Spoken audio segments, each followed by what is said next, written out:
Listo. ¿Me escuchan? Ya ni sé si me están escuchando. Sí, doctora. Se Listo. escucha acá. Entonces vamos a hablar sobre urticaria e intoxicaciones.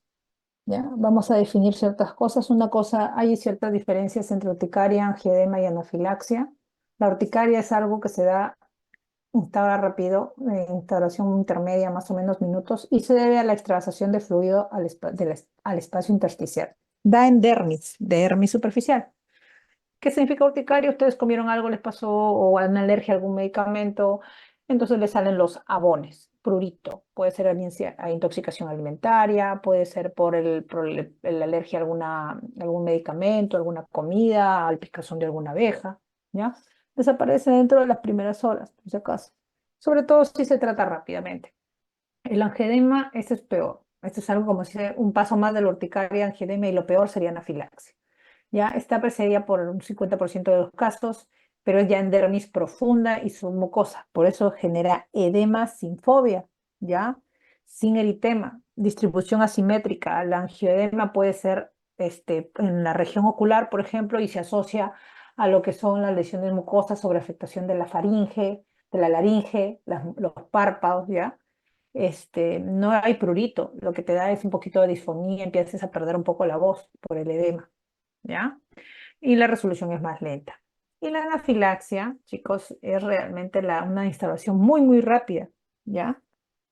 Puede haber abones más afectación sistémica, que significa el paciente empieza en shock. Hay edema laringio, broncoespasmo, pérdida de dificultad para respirar, desaturación, ¿ya? Y el paciente puede caer la presión arterial incluso, y es potencialmente mortal. Entonces, ¿cuáles son dentro de estos que nos pueden dar este tipo de urticarias? Alimentos, ¿ya? Los AINES, también los medicamentos, fármacos, exposición a algún pigmento, o puede ser exposición a alguna planta, ¿ya? El látex, algunos son alérgicos al alcohol, les puede dar urticaria el alcohol, en referencia al alcohol medicinal cuando se pasa en la piel. Al Tegader, a ese esparadrapo, ¿ya? Intrahospitalaria, los anestésicos, los fármacos endovenosos, algunos son alérgicos a las penicilinas, a las cefalosporinas, a las sulfas, ¿ya? Al látex, a los medios de contraste. Entonces, ¿qué alimentos, aunque ustedes no crean qué alimentos son los que tienen mayor causas de alergias? En este caso, de anafilaxia, que nos pueden llegar a ese tipo, ¿ya? Los frutos secos, manís, pecanas, ¿ya? Almendras, melocotón, manzana, kiwi, miel de abeja, aunque no lo crean, por eso no sean niños menores de 2 años, ¿ya? Algunas semillas como la mostaza, el girasol, ¿ya? Colorantes, ¿ya? Colorante amarillo, colorante rojo, ¿ya? Algunos excipientes convienen con el hierro. Hay algunas personas que no son alérgicas al hierro, sino al tipo de hierro que le van a dar. Por ejemplo, digamos así que soy medio, entre comillas, pituco, yo soy bacán el Venofer, pero otro tipo de hierro soy alérgica por los excipientes, o sea, los adicionales que se le dan en el preparado de hierro, ¿ya? Entonces, criterios de hospitalización, criterios clínicos para el diagnóstico de anafilaxia. Primero, el subagudo. El proceso inicia de manera muy rápida. ¿Qué va a producir? Minutos a horas. ¿Qué afecta a piel y mucosas? ¿Ya? Sobre todo hay un compromiso respiratorio y la tensión arterial o la presión arterial cae. ¿Ya? Puede caer. La otra de minutos a horas, a algunas horas o más de 2 horas, estos síntomas. ¿Cuáles? Afectación de las mucosas, empiezan a salir abones, enrojecerse, hay un compromiso también respiratorio, caída de la presión, pero también hay dolor abdominal, vómitos. Y cuando hay ya la disminución de la presión arterial que se da en minutos, ya, tras la exposición al alergeno, los niños cae la presión y la presión puede caer mucho más del 20-30%, ¿ya? Incluso.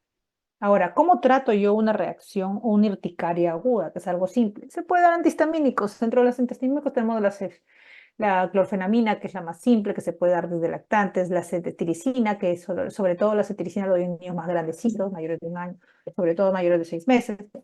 Ya la levocetiricina para más grandes, la desloratadina, ¿ya? Entonces, la adrenalina solamente suele emplearse sobre todo cuando vamos a ver que es una urticaria más importante, ¿ya? Entonces, ¿cómo voy a empezar a dar los medicamentos? Mire, primero doy un antihistamínico. Puede ser vía oral, vía intramuscular o vía endovenosa de preferencia, ¿ya? Y el corticoide va a ayudar a generar la potencial antihistamínicos. Nunca doy dos antihistamínicos, doy un antihistamínico más un corticoide que puede ser prednisona, dexametasona, ¿ya? Dependiendo si es que la urticaria es importante o ya se está acercando un angioedema, yo puedo dar un corticoide, un antihistamínico primero junto con un corticoide. Y sobre todo cuando tienes una urticaria generalizada, o sea, todo el cuerpo, los sabones, alguna intoxicación alimentaria que el paciente haya tenido, entonces muy grande, se va a borrar esos sabones, pero va a permanecer circinado alrededor. Entonces, a veces, si el paciente come chocolate, aún mayor. Recordemos que el chocolate es uno de los alergenos más grandes, juntamente con la fresa. Entonces, si yo me como pescado, más histamina va a producir mis células. Entonces, prefiero retirarle ciertos alimentos y al paciente darle un antihistamínico y potenciarlo con un corticoide, ¿ya? En caso de que un cuadro sea un poquito más intenso o haya angioedema, ¿ya? Cuando yo coloco adrenalina, y recordemos que la adrenalina ya no es subcutánea, ya es intramuscular. En caso de afección de dos órganos o más, ya no solo la piel, sino el paciente está disfónico, aparte del paciente disfónico, hay hinchazón de las manos, el angiedema puede estar en los ojos, ¿ya? Y cuando doy un broncodilatadores o los otros medicamentos, cuando el paciente está con síntomas de como que le falta el aire, está desaturando, ya porque se le está cerrando, entonces yo tengo que generar un broncodilatador, y aparte cuando hay shock. Entonces, acá tenemos nuestro triángulo de evaluación pediátrica, recordemos al paciente, donde hacemos la evaluación del ABC, ¿no? Si está estable, le doy adrenalina, ya sabemos, intramuscular, ¿ya? 0,01 miligramos por kilo. Recuerden que lo tenemos que diluir, ¿ya? Y en caso de que esté inestable, ya al paciente, también voy a diluir la adrenalina, sí, la dosis máxima, recuerden, 0,5 miligramos, y lo hago y le evalúo al paciente. Y cada 5 minutos, si es que necesita, lo puedo repetir. ¿Ya? Ahora, si el paciente está estable y le doy ese intramuscular, aparte no se va a ir a su casa solamente con el intramuscular, se va con su vía oral, dependiendo de cómo está mi paciente, si está estable, ¿ya? Le doy no su adrenalina. Acá no tenemos, bueno, sí hay en el Perú inyectables de adrenalina auto, cuando uno se puede hacer directo, pero no lo vamos a mandar a los niños o a los papás con eso. ¿Qué hacemos? Le mandamos su corticoide vía oral, su antihistamínico vía oral, aproximadamente por 5 a 7 días. Ya el corticoide lo podemos juntar los 5 a 7 días, o podemos dar solo 3 días de corticoide junto con el antihistamínico y solo dar el antihistamínico 7 días, ¿ya? Lo otro, si el paciente está inestable, yo tengo que hospitalizarlo, mantenerlo por lo menos en observación, primero para darle soporte oxigenatorio, ¿ya? Evaluar la frecuencia cardíaca, evaluar la presión arterial para que no nos llegue al shock anafiláctico, ¿ya? Entonces, ¿qué otro tratamiento le doy? Clofenamina. La clofenamina se puede dar endovenosos, ¿ya? Preferencia 0,15 miligramos por kilodosis, ya cada 8 horas, o sea, 3 veces al día, y corticoides. ¿Cuál doy corticoide? Hidrocortisona. Normalmente, recordemos que 4 miligramos kilogramo dosis se da en asma, ¿ya? Pero en la dosis de anafilaxia se da 10 miligramos. De 5 a 10, de 5 a 15, pero normalmente nosotros damos 10 miligramos kilogramo dosis cada 6 horas, normalmente 4 veces al día, o pulso de metilprednisolona, que es 1 miligramo kilogramo dosis, ¿ya? Si ustedes ven que el paciente está con dificultad respiratoria y hay un estridor, eso significa que está edematizado aquí. Aparte de eso, le voy a hacer una nebulización. Y si no hay, le doy con corticoide inhalado, o sea, nebulizado, ¿ya? No hay budesonida, le hago inhalado. Y si no, tengo que llamar a otorrino para que me intube a ese paciente, ¿ya? Bueno, acá vamos a ver, después de eso de los urticaria y todo, vamos a ver las intoxicaciones. Dentro de las intoxicaciones tenemos sobre todo lo que son los antagonistas las antagonistas de la acetilcolina. ¿Cuáles son los anticolinérgicos, mejor dicho? Y no permiten, bloquean la acetilcolinesterasa. Entonces vamos a ver cuáles son las intoxicaciones, qué tipo de clínica nos va a dar. Y ustedes deben reconocer cuáles son los síntomas muscarínicos y cuáles son los síntomas nicotínicos de los inhibidores de la colinesterasa. Entonces, los muscarínicos, ¿cuáles son?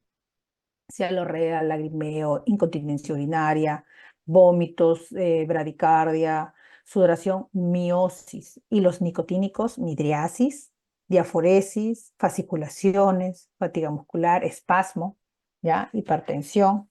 Entonces, y lo otro del sistema nervioso, ya sea autonómico, es sobre todo lo que es trastorno de conciencia, confusión, ansiedad, ¿ya?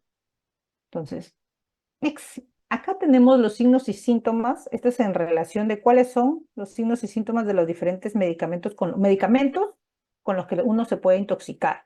Por ejemplo, ¿cuáles causan bradicardia? Los betabloqueantes, los bloqueadores de canales de calcio, la digoxina. ¿Quiénes causan taquicardia? Los anticolinérgicos, los antihistamínicos. Por ejemplo, la clorfenamina produce bastante taquicardia en los niños pequeños. ¿Ya? Por eso no es que le damos clorfenamina cada vez que tenga moco, sino que cuando es demasiado y está irritando su mucosa, le puedo dar clorfenamina a dosis bajas. La atropina. ¿Quiénes alteran la frecuencia respiratoria? La bajan. El alcohol, los antidepresivos, los benzodiazepinas, los barbitúricos. ¿Quiénes la vuelven más rápida? Las anfetaminas, los barbitúricos. Caída de la presión arterial, los antidepresivos, los barbitúricos, ¿ya? Los diuréticos, la fenotiazida. ¿Quiénes generan hipertensión? Los anticolinérgicos, los antidepresivos. ¿Ya? Sistema nervioso central, convulsiones, que es lo más importante. Anfetaminas, antihistamínicos, antidepresivos, carbamazepina, lidocaína, organofosforados, ¿ya? Salicilatos. ¿Quiénes generan miosis? Barbitúricos, clonidina, fenotiacidas, opioides, órganos fosforados, midriasis, anfetaminas, anticolinérgicos, antidepresivos, atropina, ¿ya? ¿Quiénes generan ictericia? La intoxicación por acetaminofén, ¿ya? Metales pesados, cianosis, las sustancias que causan metahemoglobinemia, las fenazopiridina y los nitritos, ¿ya? Entonces, ahora, ¿cuáles son los antídotos? Bueno, más adelante vamos a ver eso no, ya, la dosis de los antídotos. Cuando yo doy flumacenilo, cuando tengo intoxicación por benzodiazepinas, ¿ya? Flumacenilo es para benzodiazepinas, así como intoxicación por opioides, es naloxona, ¿ya? Entonces, tomo benzodiazepinas, entonces debo evaluar al paciente si realmente, mejor dicho, ha tomado cuánta cantidad de benzodiazepinas independientemente, ¿ya? Porque el flumacenilo no se da así nada más, ¿ah? ¿Cuál es la dosis? 0,01 miligramo kilogramo endovenoso, en bolo de preferencia, y luego puedo dejarlo en intervalo en un minuto entre dosis y dosis, hasta acumular cierta dosis acumulada de 1 miligramo, ¿ya? ¿Hasta qué? Hasta que el paciente responda, despierte, actúe. La naloxona es indicada en opiáceos, ¿ya? Tenemos que evaluar estado mental del paciente. En este caso significa cómo viene con su Glasgow, menor de 12, si hay depresión respiratoria o no. Si hay sospecha de consumo crónico, que vamos a dar nosotros, dosis de 0,1 miligramos kilogramo endovenoso, hasta máximo 2, ¿ya? Digo, si no hay sospecha, pero si hay sospecha le damos 0,4, ¿ya? Bueno, es niño, así que no hay problema. En bicarbonato sódico vamos a tener que son, en caso de intoxicación por antidepresivo, los que se toman los niñitos porque las mamás toman algún medicamento tricíclico, entonces, o los que toman cardiotóxicos. Entonces, vamos a hacerle su EKG al paciente y vamos a ver si está el QRS largo, el QT prolongado, hay arritmias, la dosis es 1 miliequivalente por kilo. Ya lo vamos a diluir en glucosa dextrosa al 5% y se administra en bolo, ¿ya? Diluidos 1 a 1. ¿Qué significa? Si le doy a dar, digamos, 3 mililitros de 3 mililitros me sale el bicarbonato de sodio, entonces le debo administrar 3 mililitros de cloruro, de dextrosa, digo de cloruro, de dextrosa al 5%, ¿ya? Y vamos a tratar de mantener el pH. Entonces, ¿cuáles son las mayorías de sustancias en que son absorbidas el carbón, que son absorbidas la mayoría de sustancias tóxicas que son absorbidas por el carbón activado? En la tabla 5, la mayoría de sustancias son absorbidas por el carbón activado, pero acá nosotros en MINSA no tenemos carbón activado en sí para lanzarle por sonda, ¿no? Pero hay otros medicamentos que no, entonces no en cualquiera. ¿Cuáles? Litio, álcalis, cianuro, hidróxido de potasio, sulfato ferroso, ¿ya? Ahora, recordemos que los pacientes que toman organofosforados, o sea, pesticidas, pacientes, niños que están cerca, trabajan en la agricultura con sus papás y que por ahí se lanzaron un pesticida o ese para las ratas o para Entonces, ¿qué tenemos que hacer? Vamos a ver que el paciente va a empezar con fasciculaciones, va a tener dolor abdominal y de inicio, taquicardia, luego va a generar primero una midriasis, ¿ya? Y luego, ¿qué va a pasar? El paciente va a empezar a, entre comillas, convulsionar, porque son fasciculaciones las que va a tener. Entonces, a ese paciente ustedes primero le tienen que hacer un lavado, ¿ya? Porque cuando ustedes los llaman, ustedes van a salir de su centro de salud corriendo y no van a salir pues con la vía para colocarle atropina corriendo, porque solamente va un personal. Entonces, le tienen que hacer una sonda, un lavado, y ahí mismo también le tienen que colocar atropina, ¿ya? Le tienen que colocar atropina, ¿hasta cuándo? Hasta que la persona se vuelva como un camarón, rojo como un camarón, loco como una cabra, ciego como una. Eso lo deben haber aprendido en medicina. La doctora les debe haber enseñado, no sé. Como no me escuchan, o no me quieren responder, ya, ciegos, se vuelven cieguitos, no ven. Entonces, y ustedes lo siguen hidratando después al paciente. Ahí, cuando ya terminaron de colocarle las ampollas de atropina, ustedes van a ver que el paciente recién va a estar recuperándose. Y hacen el lavado todo lo que puedan. Obviamente los lavados, chicos, son dentro de las primeras 4 horas de haber consumido el medicamento, pero ya independientemente de eso, igual, porque si no el vaciamiento gástrico es a las 2 horas y media, pero se puede hacer un lavado extendido. Ahora, acá están los tóxicos y sus medicamentos. Dentro de los antídotos, mejor dicho. Opiáceos, naloxona. Benzodiazepina, flumacenilo. Paracetamol, N-acetilcisteína. Pero la N-acetilcisteína solo se da cuando el paciente ha tomado una dosis tóxica y otra cuando ya hayan pasado aproximadamente 6 a 8 horas del consumo del paracetamol, porque primero le tienes que hacer su lavadito, ¿ya? Órganos fosforados, atropina. Antidepresivos, bicarbonato. Anticolinérgicos, fisostigmina, ¿ya? Cumarínicos, vitamina K. Ahí está en su lista. Entonces, 8 cosas que no hacer ante un paciente pediátrico que ha tomado una sustancia tóxica. ¿Qué no hacer? Tratar algo que no sea tóxico. Piensen ustedes que es otra cosa, ¿no? ¿Qué no hacemos? Infravalorar la toxicidad. Ah, no, es que no dice que ha tomado tanto, parece que lo ha diluido y como el paracetamol es feo, no creo que se haya tomado todo el frasco. Además, la mamá no me da la información tan bien. ¿Ya? No tienen. Inducir el vómito, porque no sabemos. Recuerden que ustedes si toman un álcali es peor que tomar un ácido. El álcali, si ustedes odian a alguien, háganlo vomitar un álcali, ¿ya? Porque el álcali produce una necrosis por licuefacción. Si el paciente se tomó un álcali y ustedes lo hacen vomitar, lo terminan matando. No ahorita, sino en meses. ¿Por qué? Porque la quemadura, por así que va a producir las lesiones en ese esófago, van a hacer que se peguen y de una estenosis y en 6 meses esa persona no va a poder alimentarse, ¿ya? Y va a tener una muerte lenta y van a tener que hacer una resección de colon para colocarla en el esófago, mejor dicho, para colocarla en reemplazo de ese esófago, pero igual la paciente va muy mal, ¿ya? Realizar un lavado gástrico, ¿ya? Cuando el paciente, por ejemplo, solo la situación única en donde se hace disque eso es menos de 1 hora. Normalmente yo debo pensar, este paciente cuánto tiempo ha tomado. Si no lo sé, le hago el lavado, no importa. Si me dicen que es menos de 2 horas, bueno, ya tengo chance, pero como les decía, muchas veces no sabemos en qué momento consumir el paciente y tenemos que hacer el lavado, ya no importa de qué cosa tenemos, ¿ya? Pero de todas maneras, una cosa es lavado y otra cosa es vía aérea, por si acaso. El paciente, si está inconsciente, recordemos nuestro ABC, ¿ya? Luego, uy, vienen por mí. Espérense. Mira.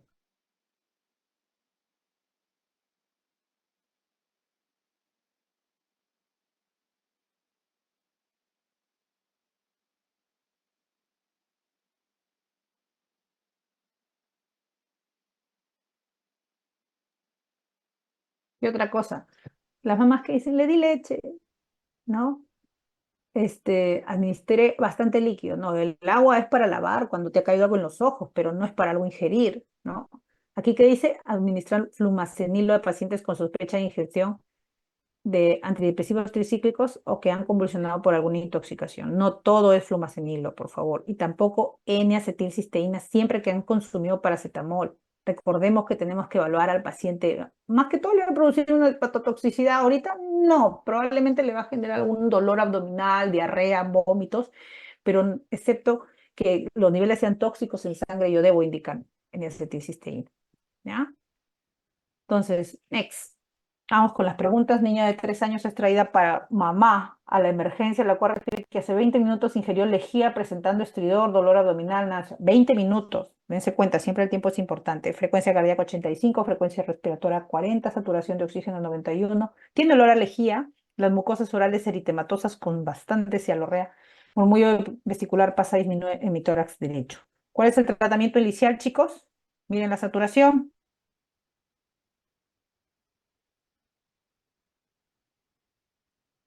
Chicos, para ayer. Ya. Lo intubo, doctora. Obvio, mira cómo está el niño. Recuerden que cuando toman lejía, el paciente, ustedes por más que quieran hacer su lavadito, no les va a cuadrar el lavadito, ¿ya? Porque ha lesionado todo lo que es la mucosa y por irritación probablemente se va a edematizar, ¿ya? El paciente se va a edematizar la zona, es cierto, es esófago, pero también antes de entrar al esófago, recordemos que la vía aérea está, a ver, está posterior, ¿ya? Al esófago, anterior, perdón, estoy equivocando, anterior. Pero va a irritar toda la mucosa de la mucosa yugal, aparte de la yugal, la faringe, la laringe. Entonces, ese paciente puede presentar edema laringio más adelante. Entonces, yo tengo que permeabilizar vía, o sea, mantener vía aérea permeable, ¿ya? Adolescente de 13 años llega a la emergencia por haber ingerido 20 tabletas de paracetamol. Hace 3 horas. ¿Ya? Realmente no debería tratarlo. Presenta náuseas, vómitos, palidez, diaforesis. Uy, sí, tiene síntomas. ¿Cuál es el antídoto normalmente para el paracetamol? La N-acetilcisteína. N-acetilcisteína. Aunque ahí está muy mala pregunta. Preescolar que luego de ingerir cítricos presenta lesiones papulares de diversos tamaños, eritematosas, con centro pálido, pruriginosas, palidez en la digitopresión, por si acaso la urticaria, ¿ya? ¿Cuál es el diagnóstico? Bueno, ya le dije, la urticaria. Urticaria. Son los abones. Niños encontrado por sus padres sonoliento y a su lado un frasco vacío de clorfenamina. No, depende, ¿cuál fue el de la muestra clínica o el ligrandazo ese? Entonces, ¿cuál es la recomendación? ¿Mm? Un lavado. Lavado.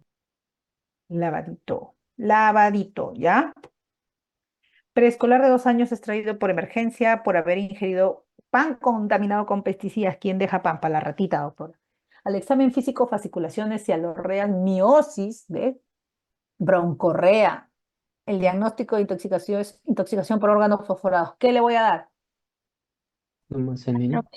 ¿Cómo fumacenilo? Atropina, chicos. Les dije que hago con un paciente que se tiró un pesticida, un órgano fosforado. Ya, atropina, lo atropinizo.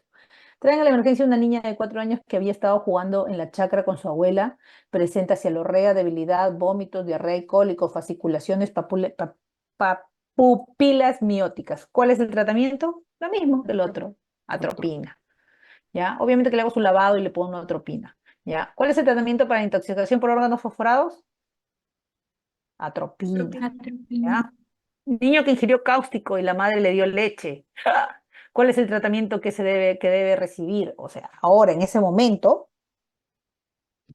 es una cosa. En realidad, el paciente tiene que estar en observación, le tienen que hacer endoscopía igual. ¿Ya? A ese paciente le tienen que hacer endoscopía, sí o sí, porque tengo que ver cómo están las lesiones. Y después todavía, a largo plazo, nuevamente 72 horas, yo le tengo que hacer una endoscopía. Si no lo hago de emergencia, porque en emergencia no puedo, no tengo forma de evaluar a un paciente, tengo que hacerlo. O sea, voy a tener que entrarlo en observación. Esta pregunta está media trucha, no me gusta y nunca me ha gustado, porque todo paciente que ingiere cáusticos requiere una endoscopía digestiva alta, por si acaso. ¿Ya? Todo paciente. Si no es una endoscopía y no puedo hacer una endoscopía, una laringoscopía indirecta pediátrica, por si acaso, ¿ya? Porque el laringoscopio pediátrico, no el de adultos que no es rígido, ese es que es móvil. Por lo menos algo me va a permitir ver cómo está esa vía aérea. Niño que tomó sustancia desconocida y recibe tratamiento, luego de la cual presenta midriasis, boca seca y rubor. ¿Qué medicamento recibió? Hace rato le estaba diciendo. Ciego como una cabra. Agonistas colinérgicos. Antagonistas colinérgicos. Atropina, pues, chicos, atropina. Paciente de 3 años que ingiere lejía o soda cáustica presentando dolor, salivación y congestión muscular. ¿Cuál conducta a seguir? Ahí se van a dar cuenta que va a decir endoscopía digestiva alta. Porque hay nuestra observación. ¿Ya? Entonces, el paciente tiene que hacer, se le tiene que hacer sí o sí. En un niño que pesa 20 kilos en shock anafiláctico, la dosis de adrenalina subcutánea, ¿cuánto es? Pesa 20, a ver, ya. 0,2.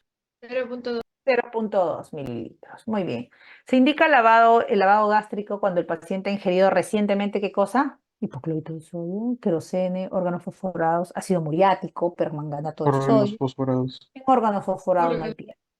¿Cuál es el efecto tóxico más importante de los hidrocarburos en la inspiración respiratoria en los niños?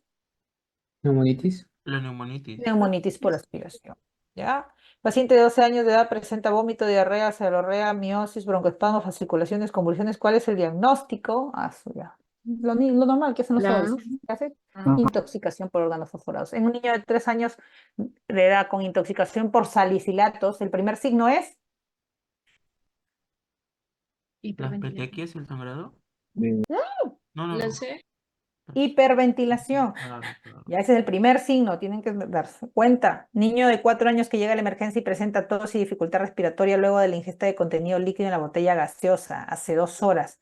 La madre, al confirmar que había ingerido gasolina, lo provocó el vómito, ¡ay!, que lo va a incendiar y lo lleva a la emergencia llegando con mayor dificultad respiratoria. ¿Cuál es la conducta inicial a seguir? ¿Lo van a lavar? ¿Le van a colocar por carbón Soporte. activado? Respiratorio.